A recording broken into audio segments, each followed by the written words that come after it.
Hey everyone, welcome back to the channel. In today's video, I'm going to show you how to find Payoneer account number and routing number. So first of all, just log into your Payoneer.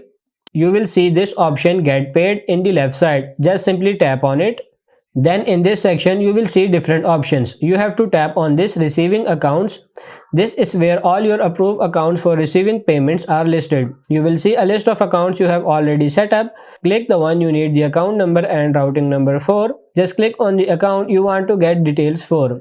After clicking on your account, Payoneer will show you its details. This is where you will find the important info like the account number and routing number. Look for the account number and routing number on the screen and just copy that. Once you've got the numbers, make sure to keep them safe for future transactions. So it's essential to have them somewhere secure. That's pretty much it for this video. I hope this video was helpful. If it is, like it and subscribe to the channel. Thank you.